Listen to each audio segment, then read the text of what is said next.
지난주에 너희를 위하여 우상을 만들지 말라라는 말씀으로 이렇게 말씀을 전했습니다.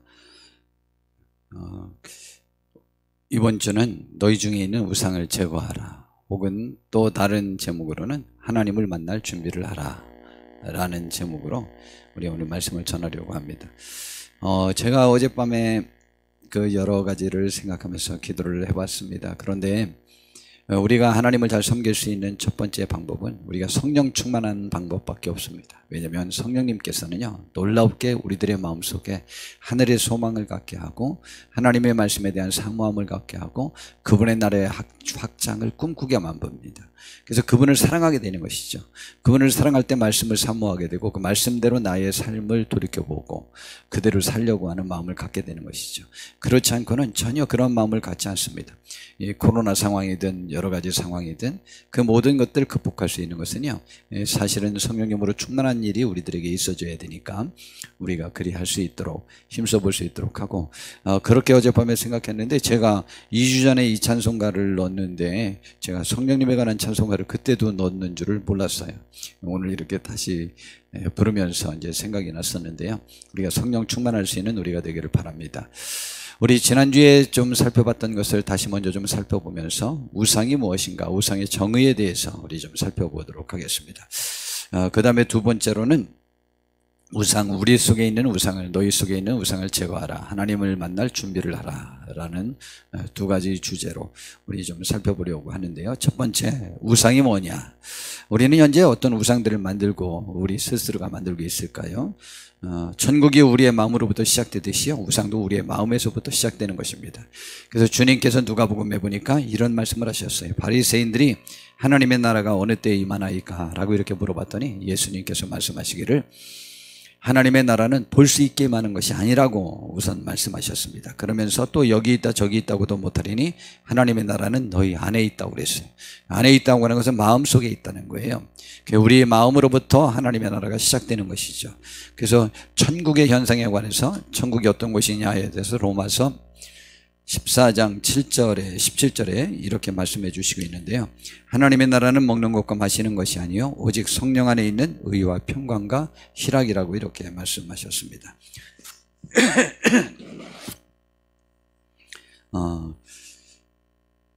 이 종이로 막았는데도 여기가 소리가 안 들어가네요. 참 신기하죠. 하나님의 나라는요, 먹는 것과 마시는 것이 아니에요. 그분 먹는 것 마시는 것 그것 때문에 천국 가는 것이 아니고, 그 천국에 가면은요 한 번도 빠짐없이 성령님이 내 속에서 충만히 있어요. 그래서 어떻게 되느냐, 옳은 일을 내가 언제나 해서 나 스스로를 책망하지 않게 되고 평강과 희락이 넘치는 곳이 천국이에요. 그러므로 사실은 성령님은 이 세상에 있는 동안에 나에게도 충만히 임할 수 있거든요. 그래서 나를 지배할 수 있으니까 이 세상에서 천국을 맛보면서 살 수 있습니다. 그래서 천국은요, 모든 삶이 완벽히 갖춰진 곳에서 누려지는 것이 아니에요. 만약 그렇다면 부자들은 자살하지 말아야 되고 인기 많은 연예인들은 자살하지 말아야 되고 그들은 병에 걸리지 말아야 돼요. 그러나 그렇지 않아요. 그들도 똑같아요. 전부 똑같아요. 가난한 나라가 오히려 자살률이 더 적어요. 정말 신기하죠. 그러므로 성령님이 우리에게 임할 때, 저도 천국을 못 봤어요. 저는요 어떤 계시나 환상 이런 것들을, 음성 이런 것들을 잘 듣거나 보거나 이러 하지 못한 사람이에요. 그러나 전 천국을 맛봤어요. 왜냐하면 제 일생 중에서 가장 몸이 아팠을 때, 또 여행을 가지 못하도록 이렇게 결정이 되는 그 순간에 그 말 듣는 순간부터 저에게 아무 현재의 상황과는 상관이 없이 정말 얼마나 평안한지 몰라요. 그리고 기쁘다는 표현이 맞아요. 막 기뻐요. 지금 상황은 최악인데, 일생 중에 최악인데, 그런데 막 너무 기뻤어요. 그것이 5일 동안은 그대로 유지됐어요. 잠도 제대로 못 잤어요. 고개도 숙일 수도 없고 옆으로도 못 할 수가 있고, 설 수도 없고 누울 수도 없고 굽힐 수도 없고 참 많이 아팠어요. 그런데 정말 행복했어요. 저는 그때의 경험은 저에게 큰 축복이 되었습니다. 여러분, 그러므로 천국은요 우리의 상황으로 인하여 우리들에게서 천국의 맛을, 천국의 기쁨을 잃어버리는 게 아니에요. 성령님에 의한 자금이에요. 그러므로 내 속에 성령님을 내쫓는 일이 없고 성령님을 언제나 모셔드려야 되는 것이죠. 그러면서 하나님의 나라는 먹는 것과 마시는 것이 아니고 오직 성령 안에서 누리는 의와 평강과 희락이라고 그랬으니까 우리는 항상 성령님 안에서 있으면서 이 세상에서도 천국을 맛보면서 승리하는 삶을 살고 그분의 나라를 사모하고 그분을 사랑하고 그분의 말씀을 사랑하고 그분과 관계된 우리 성도님들을 사랑하고 영혼들을 사랑하는 복된 은혜가 함께하기를 정말 바랍니다. 우상이 뭐냐라고 하는 것에 관해서 시편 115편 4절에서 8절이 사실은 가장 잘 적나라하게 표현을 잘했습니다. 그들의 우상들은 은과 금이요 사람이 손으로 만든 것이에요.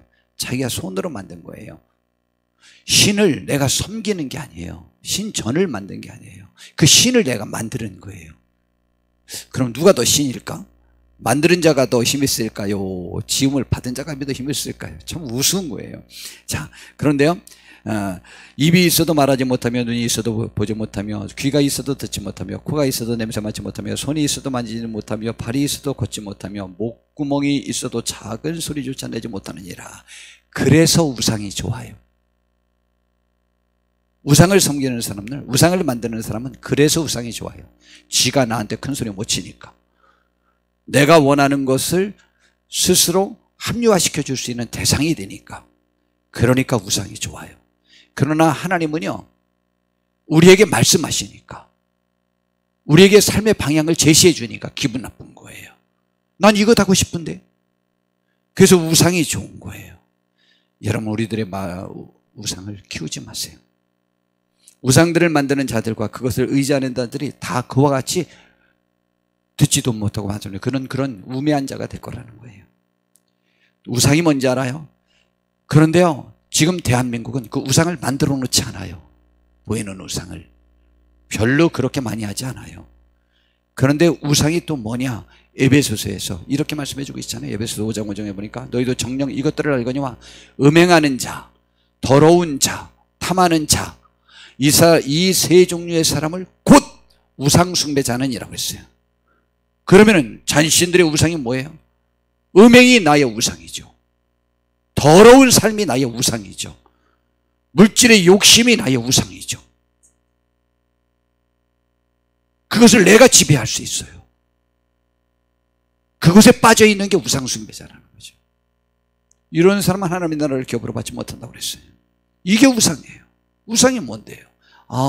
우상이 불상이 우상이냐고요? 아니요.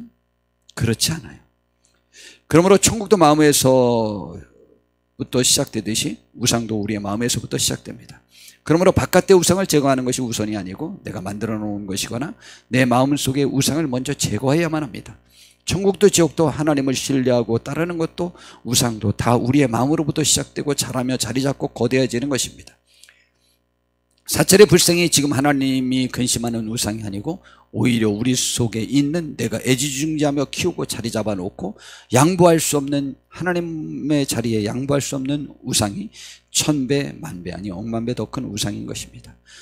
정말 신기한 것은요, 우상이 또 뭐가 우상인지 알아요? 정말 하나님 앞에 충성스럽게 행한 자는요, 자신이 미약하다고 하고 아주 적게 행한 사람은 자신이 너무 많이 행했다고 생각합니다. 그리고 모든 것이 완벽한 사람은요, 죄인 중에 괴수라거나 자신을 벌레만도 못한 사람이라고도 말합니다. 그러나요, 못난 사람은요, 자신이 완벽하고 이제 넘어지지 않을 사람이라고 생각합니다. 충성지를 얻지 못하고도 깨닫지 못한 사람이나 많은 문제점을 지니고 있으나 자신은 뛰어나다고 생각하는 사람은요, 자기 스스로 자신을 우상으로 만들고 있는 것입니다. 왜냐하면 그 사람의 마음속에는 하나님의 말씀이 침투할 틈이 없어요. 들어갈 틈이 없어요. 자리 잡을 틈이 없어요. 자기가 너무 위대하니까. 그게 바로 우상입니다. 우상은 나의 필요에 의해서 내가 만든 것이 우상이에요. 내가 돈을 들여서 시간을 들여서 정성을 들여서 만든 것입니다. 대표적인 것이 나의 자녀입니다.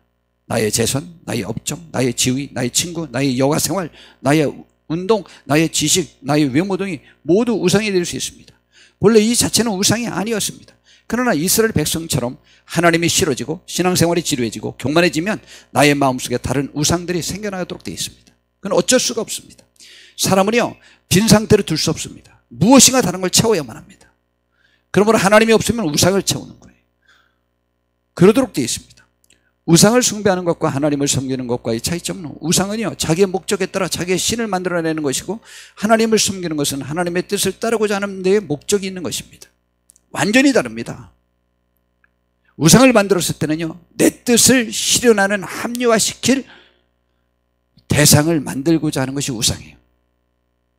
그래서 우상은 종류가 많습니다. 임신하게 하는 신, 다산의 신, 성의 신, 풍요의 신, 건강의 신, 장수의 신, 합격의 신, 전쟁의 신 등을 사람의 목적에 따라 만듭니다. 그리고 거기에 자신들의 필요에 따라 그 우상을 이용합니다. 우상이니까 신이죠. 자기가 하는 그 악한 행위를 그 우상 앞에서 하니까 우상이 지금 인정해주고 있다고 보는 것이죠. 그 우상에게 나의 이 즐거움, 나의 음악, 나의 탐욕을 정당화시키는 것이죠. 그러면서 합리화하면서 그 앞에 생각하는 것입니다. 그러니까 우상은 생각하거나 듣거나 말하지 못합니다. 우리가 만들어 놓은 것에는 예측이 강합니다. 우상은 우리가 만들어 놓은 것이고, 하나님은 우리를 만드는 분이십니다. 그러니 우리를 지으신 하나님은 대수롭지 않고 우리가 만들어 놓은 우상이 더 귀중한 것입니다. 우리가 우리를 낳으시고 기르시고 지금도 도우시는 우리의 부모님보다는 우리가 낳은 우리의 자녀에게 더욱 집착하는 것과 같은 이치입니다. 우상이 그러한 현상이 있습니다. 내가 만들어 놓은 것이니까 내가 더 집착하는 거예요. 내가 일궈놓은 그 관계성이니까 내가 더 집착하는 거예요. 하나님과의 약속은 우리들은 그렇게 중요하지 않아요. 자, 그러면은 이제 우리 하나님을 만나려면 내 마음의 우상을 제거해야만 합니다. 그래야만 진심으로 하나님을 만날 수 있어요. 오늘 본문 창세기 35장에 야곱의 가정에 관한 이야기가 나옵니다. 그 이야기를 살펴보기 위해서는 야곱의 인생 여정을 좀 살펴봐야만 합니다. 야곱의 아버지는 이삭이고 그의 할아버지는 아브라함입니다. 이삭은 리브가라는 여자와 결혼했습니다. 근데 임신했는데 속에서부터 싸웠어요. 근데 하나님께서 이미 알려주셨어요. 큰 자가 작은 자를 섬길 것이라고 그러고 두 민족이 너희 뱃속에 있다고 그랬어요. 그 예언을요 그의 아버지 이삭도 들었고 리브가도 들었어요. 결국 낳았어요. 둘이 낳았는데 형 에서를요 아버지가 좋아했고요, 동생 리브가는 야곱은 리브가 엄마가 좋아했어요. 근데 야곱은 조용한 사람이고 부엌에서 엄마와 같이 시간을 보냈던 사람입니다. 근데 형 에서는요 사냥을 좋아했어요. 그 아버지는요 에서가 잡아온 그 고기들로 요리한 그 요리를 굉장히 좋아했습니다. 그래가지고 형을 굉장히 좋아했어요. 그런데 그 아버지가 앞을 못 보게 되었어요. 저는 하나님께서 일부러 앞을 못 보게 했을 것 같아요. 아니 앞을 봤더라면 문제가 생겼지. 왜냐면은요 이 정신 나간 이삭이 하나님이 그렇게 예언했는데도 불구하고 자기가 죽기 전에 자기 맏아들 에서에게 축복을 빌어주겠다는 거예요. 근데 하나님께서는요 야곱에게 그 축복을 빌어주기를 원했는데 왜 에서에게 빌어주려고 작정하냐고요. 그래서 야 내가 죽기 전에 너한테 축복을 빌어줄 테니까 네가 짐승을 잡아서 나에게 별미를 해줘라. 내가 그걸 먹고 축복 기도를 해주겠다. 그 이야기를 엄마가 들었어요. 리브가가 아내가 듣고는 야곱을 불러서 야 이래서 해야 되겠냐? 복은 네가 받아야 되지.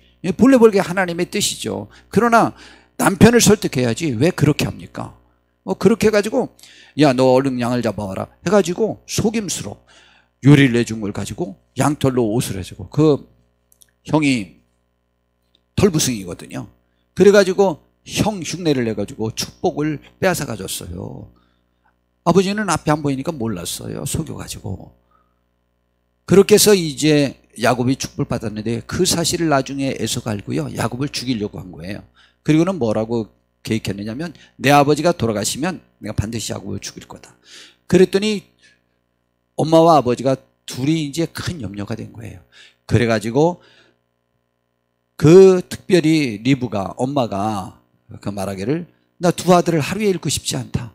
그러니 당신 죽으면 분명히 죽일 거니까 우리 동생을 막내를 우리 친정으로 좀 피난을 시키도록 하자.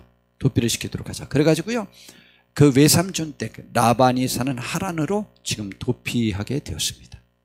그런데 도피하러 가다가 창세기 28장에 보니까 그가 하루는 루스라고 하는 지역에서 잠을 자게 되었습니다. 밤에 잠을 잤는데 돌을 베개고 잠을 잤는데 꿈에 하늘에서부터 땅까지 내려오는 사닥다리가 있고 그 사닥다리를 하나님의 천사가 오르락 내리락 하고 있는 거예요. 그러면서 하나님이 말씀해 주신 거예요. 뭐라고 말씀하셨냐면 나는 너의 조부 아브라함의 하나님이요 이삭의 하나님이라 내가 누워있는 땅을 내가 너와 네 자손에게 주리니 네 자손의 땅이 티끌같이 되어 네가 서쪽과 동쪽과 북쪽과 남쪽으로 퍼져나갈 것이며 땅의 모든 족속이 너와 네 자손으로 말미암아 복을 받을 것이라는 거죠. 내가 너와 함께해서 내가 어디로 가든지 너를 지키며 너를 이끌어 이 땅으로 들어오게 할지니 내가 네게 허락한 것을 다 이루기까지 너를 떠나지 아니하리라 그랬어요. 기가 막힌 거죠. 야곱은요 여지껏 자기같이 못하고 잘못된 사람과 하나님이 함께할 것이라고 생각 못했어요. 자기 아버지 같은 분에게만 하나님이 함께하고 하나님은 아버지가 계신 그곳에만 계신 줄 알았지 자기가 이렇게 못된 짓을 해서 도망가는 그 현장에 있을 거라고는 꿈에도 생각을 못했고 더더군다나 세계 모든 곳에 어느 곳에 계신 줄을 몰랐어요. 그런데 이때 그 꿈을 꾸면서 하나님은 어디나 계시다는 것을 깨닫게 됐어요. 그래가지고 야곱이 그리고 그 약속이 너무 고맙잖아요. 자기는 지금 혈혈단신으로 도망가는데 다시 돌아올 것이라는 확신이 없었어요. 그런데 하나님이 꿈에 나타나서 못난 자기에게 그런 말씀을 해주시니까 너무너무 감사해서 잠에서 깨자마자 일어나서 베개로 삼았던 돌을 가져다가 기둥으로 삼고 그 제단을 쌓은 거잖아요. 기둥으로 삼고 그 위에 기름을 부었어요. 저는 저 기름을 부었다는 것은요 대단한 결단입니다. 그때의 기름은요 비상식량이기도 하죠. 그리고 돈 역할도 감당할 수 있고 또 불을 필 수도 있고 여러 가지 할 수 있는 거예요. 그런데요 그곳에 기름을 부었다고 하는 것은요 자기 전 재산을 분 거예요. 하나님이 너 기름 잘 관리하면 그걸 종잣돈으로 해서 마중물로 해서 너를 큰 부자가 되게 해서 이렇게 도와주겠다는 약속을 하지 않았어요. 하나님이 해주겠다고 약속했어요. 그러니까 자기가 가지고 있는 어떤 것들 자기 어떤 자격 여건 그런 것들로 인하여 그것이 주어질 것이라는 사실을 이제 안 갖게 된 것이죠. 그래서 자기의 전 재산을 들여서 하나님 앞에 드리면서 그가 하나님 앞에 소원을 한 거예요. 그리고 그곳 이름을 베델이라 했어요. 베델이라는 뜻은요 하나님의 집이라는 뜻이에요. 본래 뜻은 루스라고 하는 땅이었어요. 근데 하나님의 집이라고 자기가 이름을 줬는데 거기가 베들레헴이고 예수님의 고향이 되고 다윗 왕의 고향이 되는 것이죠.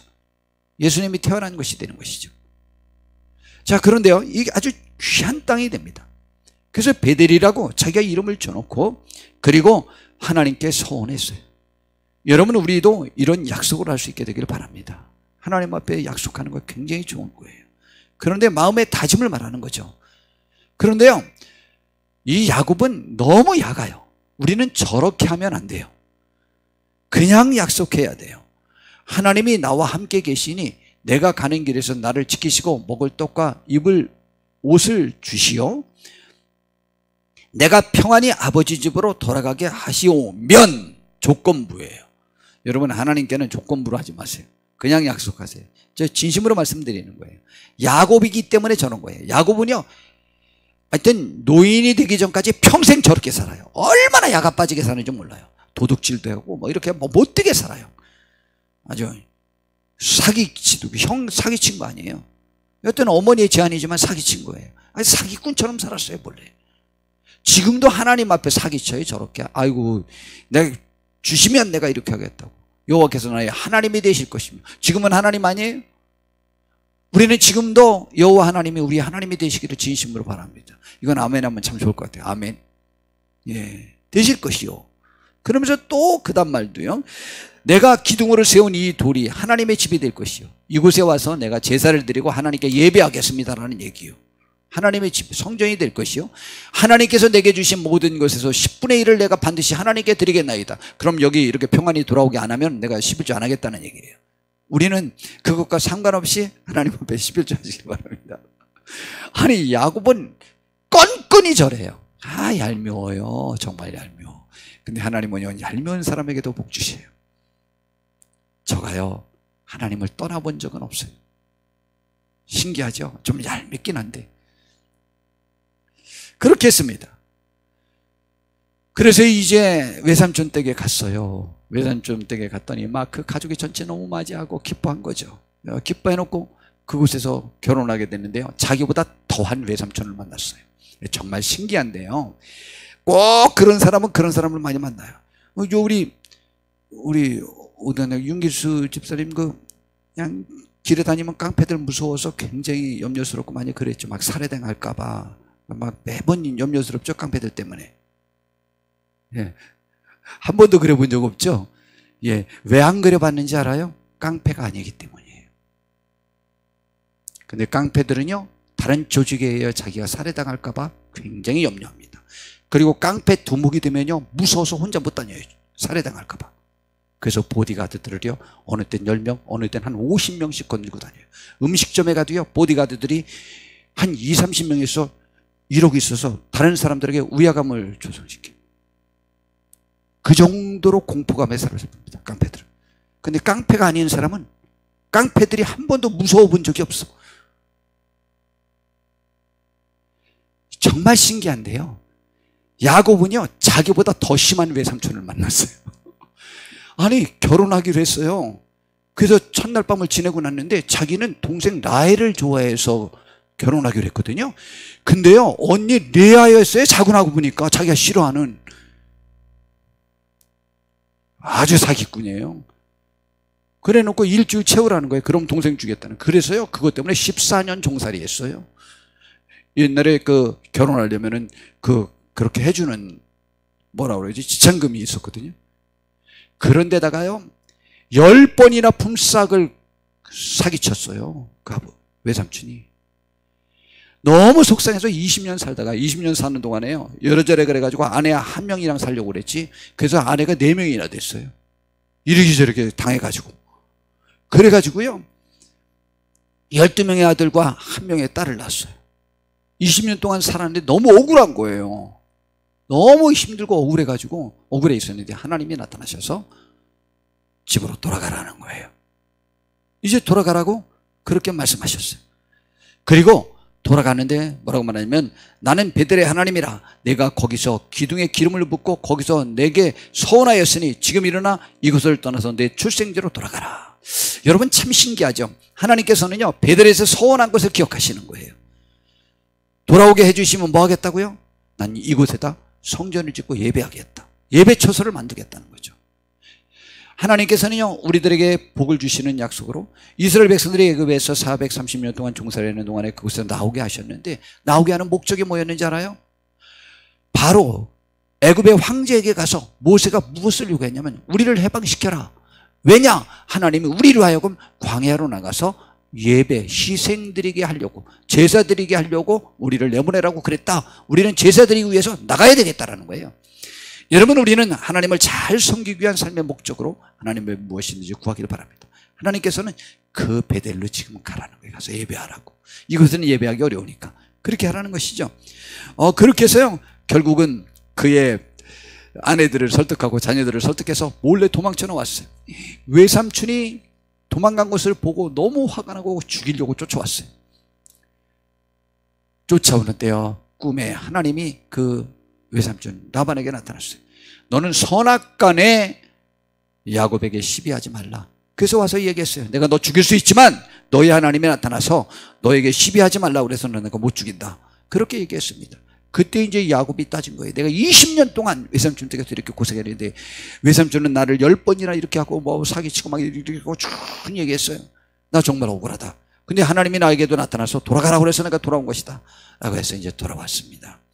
그런데 약복강만 넘으면 자기 형 에서를 만날 수 있어요. 20년 만에.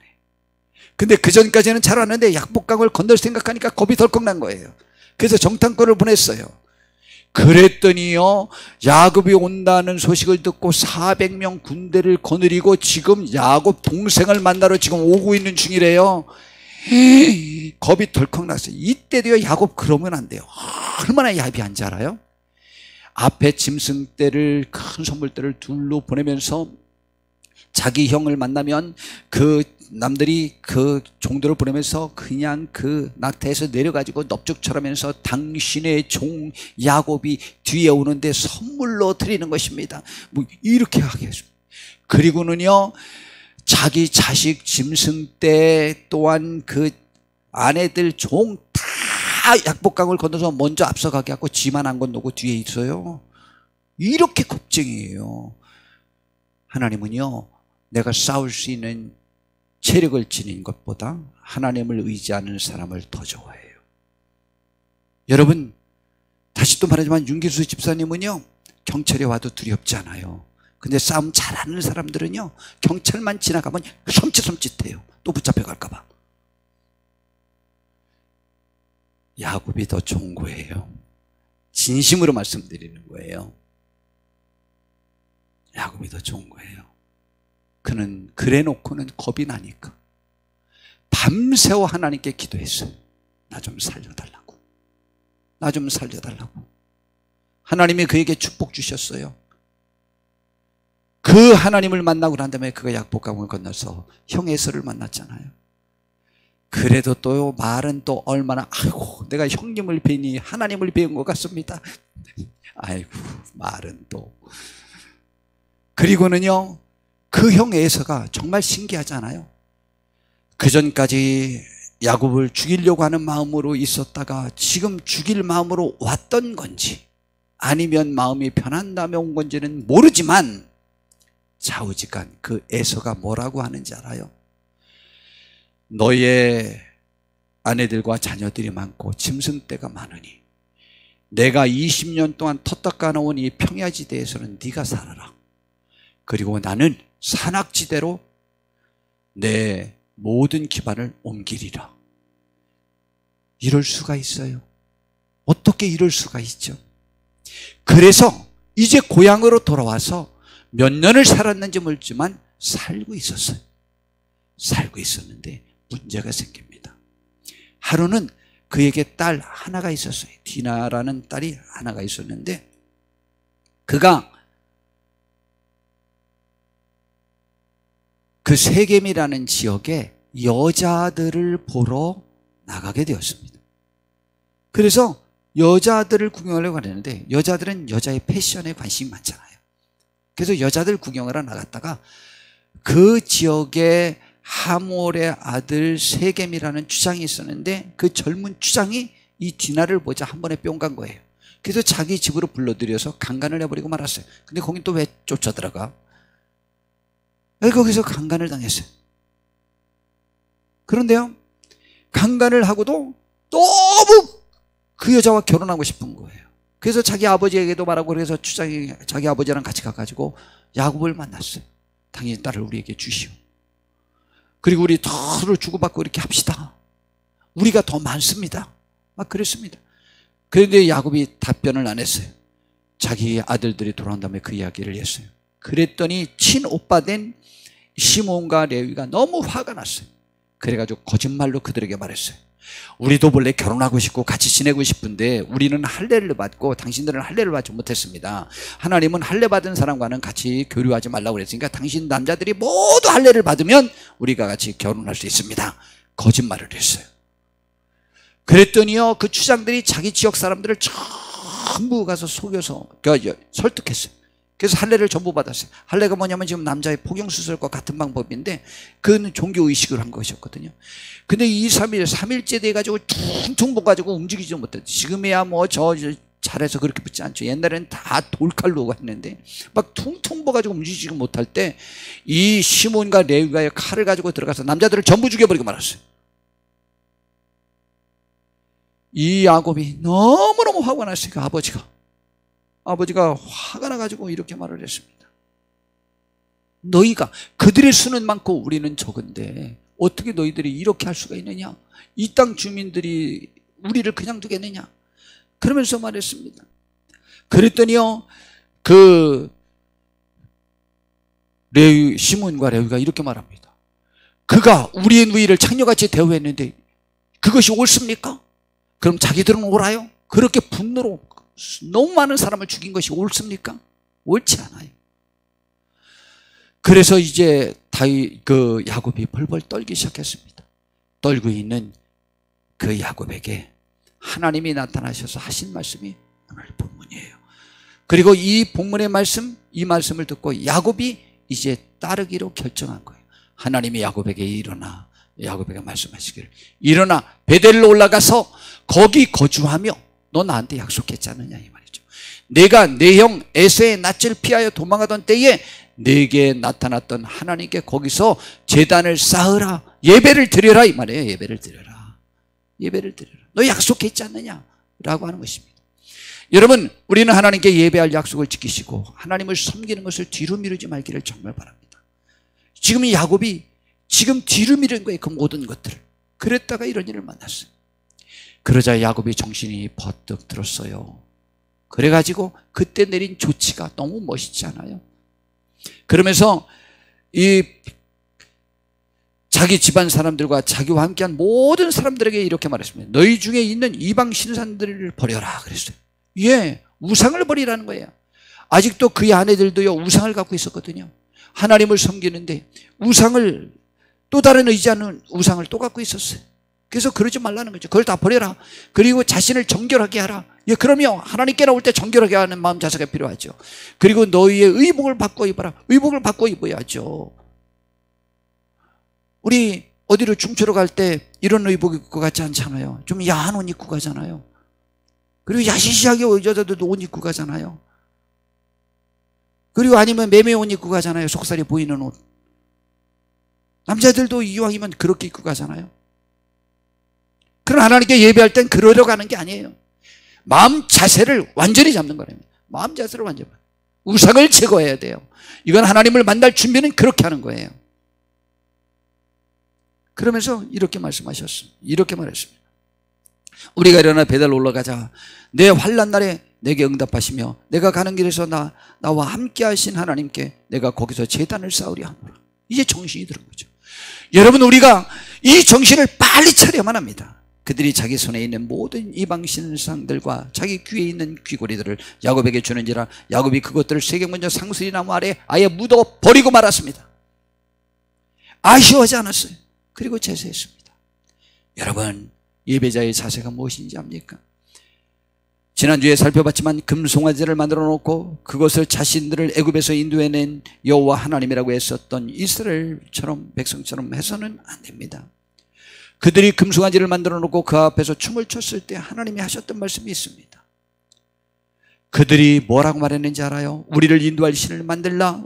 우리를 위하여 우리를 인도할 신을 만들라는 거예요. 이 모세 곧 우리를 애굽 땅에서 인도해낸 사람은 어찌 되었는지 알지 못한다고 그랬어요. 그리고는 그곳에서 금송아지를 만들어 놓고 화목제를 드리며 백성이 앉아서 먹고 마시며 그 앞에서 즐겁다고 뛰놀았어요. 하나님께서 그들을 보고 평가한 말이 있습니다. 목이 뻣뻣한 백성, 교만한 백성이다. 완고한 백성이라는 것이죠.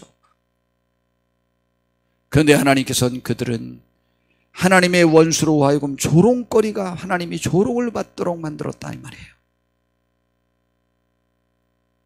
다윗 왕도 하나님께 그렇겠죠. 다윗 왕이 밧세바와 간음하고 난 다음에 그 임신한 거 감추려다가 그 남편 우리아를 죽이고 우리아 장사 지낸 다음에 그 밧세바를 자기 아내로 삼자. 하나님이 보시기에 괘씸했댔잖아요. 그리고 여호와의 원수로 회방거리가 되게 했대잖아요. 그래서 그가 난 아들이 죽었습니다. 여러분, 금송아지 사건에 대한 신약 성경의 평가가 무섭지 않습니까? 저는 굉장히 무서워요. 그 평가가. 사도행전 7장 39절에서 43절에 보니까 우리 조상들이 모세에게 복종하지 아니하고자 하여 거절하여. 예, 거절합니다. 여러분, 우상을 만드는 특질 중에 첫 번째는요, 교회 목사님들의 말을 듣는 것이 싫은 거예요. 사실은 저 이스라엘 백성들은요 80년 동안 한 번도 모세의 말을 듣고 싶은 마음이 없었어요. 정말 무서운 사실이에요.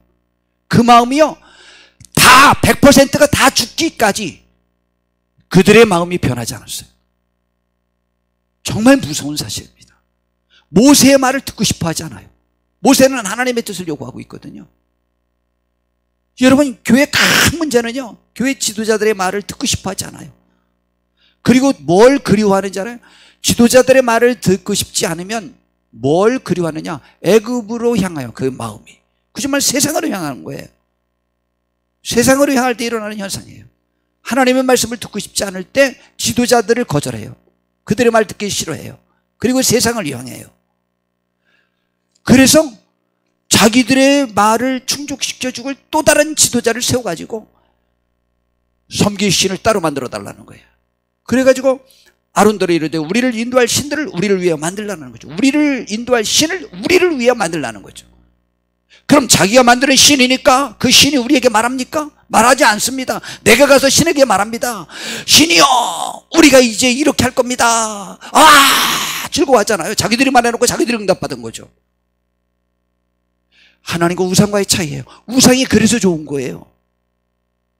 우리를 위해 만들라. 애굽 땅에서 우리를 내내던 이 모세가 어떻게 되는지 알지 못하노라고. 그때 그들이 송아지를 만들어 그 우상 앞에 제사하며 자기 손으로 만든 것을 기뻐하니 하나님이 외면하사, 그렇게 돼서 하나님이 그들을 외면하는 거예요. 여러분, 이렇게 완고하게 하면은요, 그들을 방치합니다. 그들의 마음대로 하게 돼요. 그래서 하늘의 군대 성전은 이래 버려두셨으니 이는 선지자의 책에 기록된 바 이스라엘 집이여 너희가 광야에서 40년간 희생제물을 내게 드린 일이 있었느냐. 안타까운 일이요. 날마다 제사 드렸는데 제사 드린 적이 없대요. 몰록의 장막과 신 넷반의 별을 받들었으며 이것은 너희가 자르고자 하여 만든 형상이로다. 내가 너희를 바벨론 밖으로 옮기리라 함과 같으니라. 이 예언이 있고 난 다음에요, 1000년 후에, 이게 1500년경이거든요 출애굽한 것이, BC. 그런데 망한 것이, 이스라엘이 바벨론으로 포로잡힌 것이 BC 586년이거든요 완전히 망한 것이. 약 1000년 후에 이것이 이루어집니다. 근데 우리는 히스기야 왕의 때 잘못해서 그렇게 된 것 같았지만, 므낫세가 잘못해서 그렇게 된 것 같았지만, 이때 하나님께서는 이미 계획했던 거예요. 여러분, 놀라운 일입니다. 무서운 일입니다. 우리는 우상을 숭배하지 마세요. 두 번째로, 우리의 삶의 모습을 하나님이 기뻐하시는 삶으로 바꾸는 것을 말합니다. 우상을 제거하고 하나님 앞에 만날 준비를 한다는 것은요, 완고한 이스라엘 백성의 모습을 우리는 지니지 않도록 이 시간 다짐해야 합니다. 그리고 그것이 삶으로 보여져야 합니다. 하나님은 우리에게 완고함이 얼마나 무서운 결과를 가져오는지를 말씀해 주고 있습니다. 로마서 1장에 그 과정을 너무 잘 표현하고 있습니다. 로마서 1장 18절부터 보니까 하나님의 진노가 불의로 진리를 막는 사람들의 모든 경건치 않음과 불의에 대하여 하늘로부터 나타난다고 그랬어요. 이는 하나님을 알만한 것이요 그 속에 있어 보였다고 그랬어요. 하나님께서 이를 그들에게 보이셨느니라. 우리 양심적으로만 접근하면 이 세상 모든 삶 속에서 하나님이 계시다는 것을 인정할 수밖에 없다는 거예요. 창세로부터 그의 보이지 아니하는 것들 곧 그의 영원하신 능력과 신성이 그가 만드신 만물에 분명히 보여 알려졌나니 그러므로 그들이 핑계하지 못할지니 하나님을 알되 하나님을 영화롭게도 아니하고 감사하지도 아니하고 오히려 그 생각이 허망해지며 미련한 마음이 어두워졌나니 스스로 그래서 지혜롭다고 생각해요. 하나 어리석게 되어 썩어지지 아니하는 하나님의 영광을 썩어질 사람과 새와 짐승과 기어다니는 동물 모양의 우상으로 바꿔서 섬겨요. 이때 이스라엘 백성들이 그 우상을 만들어서 섬기니까 하나님이 내버려 두셨다고 그랬잖아요. 그래서 24절에 이렇게 말합니다. 그러므로 하나님께서 그들을 마음의 정욕대로 더러움에 내버려 두사, 끝까지 고집부리면 버려둬요. 버려둡니다. 내버려 두사 그들의 몸을 서로 욕되게 하였으니 이는 그들이 하나님의 진리를 거짓 것으로 바꾸어 피조물을 조물주보다 더 경배하고 성유비라. 주는 곧 영원히 찬송할 이시로더라. 아멘합니다. 그러면 26절에 또 같은 말로 반복합니다. 이 때문에 하나님께서 그들을 부끄러운 욕심에 내버려 두셨으니, 또 욕심 부리고 마음대로 하려고 하는 그 부끄러운 욕심에 그대로 방치해 두었어요. 그랬더니 곧 그들이 여자들도 순리대로 쓸 것을 바꾸어 영리로 쓰며, 이 여자 이야기가 나오는데요, 저거는 이제 여성 동성애자들을 말하거든요. 근데 왜 여자가 먼저죠? 정말 신기하죠. 저는요 여성운동 전에 제가 한 3달 전에 설교한 적이 있었죠. 정말 그 작정하고 제가요 그 10여 년 이상 제가 작정했던 설교를 한 거예요. 근데 제가 그때 여성운동을 전체를 살펴봤어요. 여성운동의 시초자는 하와 아니에요. 하와는요 남편이 거지 같은 거예요. 아담이 답답해 죽겠는 거예요. 아담 때문에 자기 인생 그렇게 됐다고 생각하는 거예요. 그래가지고요 아담이 멍청하니까 아담과 상의하지 않고 하나님과 대적하고 선악과를 먹어서 하나님의 말씀을 반대로 살면 자기에게도 행복하고 자유와 권한이 더 많이 주어질까로 생각했던 거예요. 그래서 여성운동은 다 그런 불만으로부터 시작됐어요. 여성운동 중에 하나라도 압제당하고 불만당해서 남편과 남자들과 시대를 불평하지 않고 그 여성운동이 시작된 것이 있는지 압니까? 자기 삶을 감사하지 않고 여성운동을 하는 것이 있는지 압니까? 하나도 없습니다. 그리고 다 파기적이에요. 그것이 같은 사회주의 공산주의와 생각이 또 비슷하니까 거기와 또 접목이 되고 요즘 진보와 접목이 돼가지고 같이 하나가 됐잖아요. 그래서 여성운동가들은 진보주의자요 사회주의자요. 그래서 그걸 사회주의자라고 그래야 되는지 여성운동자라고 말해야 되는지 구별이 안 되는 시대가 되었습니다. 그러나 놀라운 사실은요, 여성분들 중에도 너무 대다수의 사람들이 자기의 삶을 감사하며 자녀를 돌보며 남편과 함께 복되게 하나님을 섬기는 사람들이 얼마나 많은지 몰라요. 그러나 이런 사람들이 목소리를 내면서 세상을 이렇게 긁고 가고 있습니다. 그래서 여자가 참 그런 부분에 사실은 여자분들은 문제가 많아요. 그런 분들에는, 그런 부분에는 모든 욕도 모든 불평도 다 여자들로부터 나오잖아요. 제 아내가 우리 형수님들이 홍씨 고집 대단하다고 그런다고 그래요. 저도 우리 집에서 만들어 봤어요. 제가 볼 때 누가 고집에 세울까? 홍씨 고집에 세울까? 형수님들의 고집에 세울까?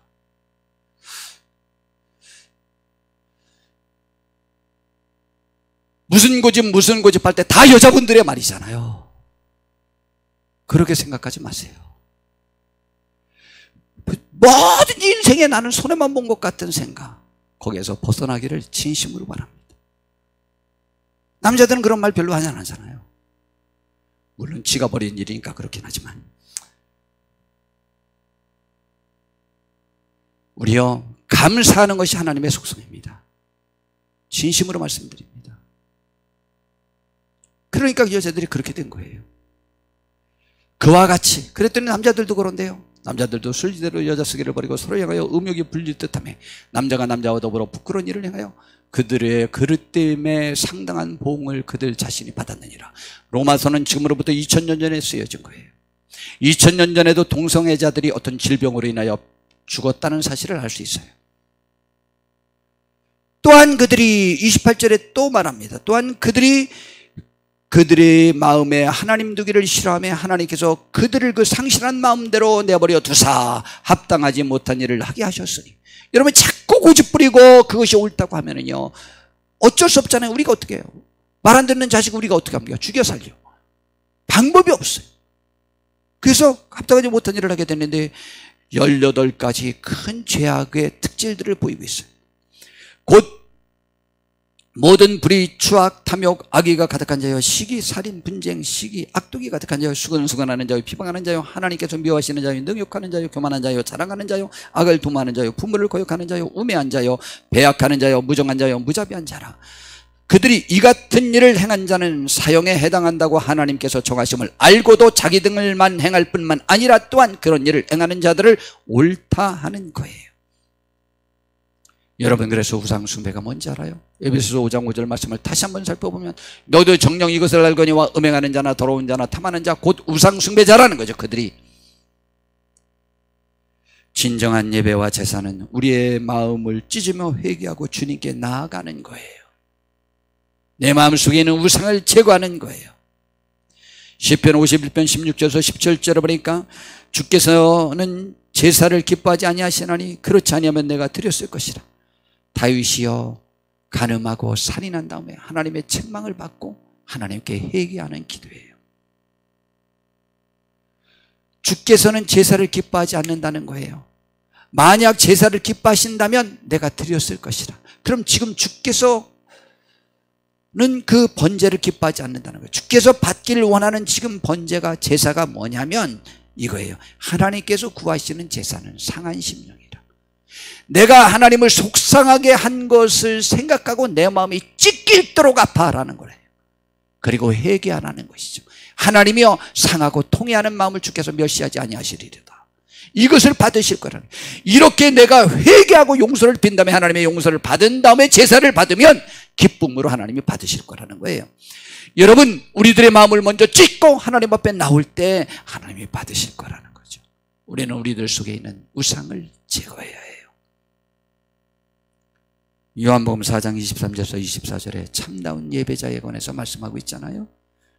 아버지께 참되게 예배하는 자들은 영과 진리로 예배할 때가 오나니 곧 있더라. 아버지께서는 자기에게 이렇게 예배하는 자를 찾으시느니라. 이건 사마리아 여인과의 대화 중이잖아요. 사마리아 여인은 예루살렘에서만 예배하는 줄 알았어요. 그러나 예배하는 장소와 그 처소, 건물, 그게 중요한 게 아니라는 것이죠. 영과 진리로 하나님의 영의 인도하심을 받고 하나님이 가르쳐 주신 말씀대로 하나님께 예배하는 자들을 하나님이 찾으신다고 그랬어요.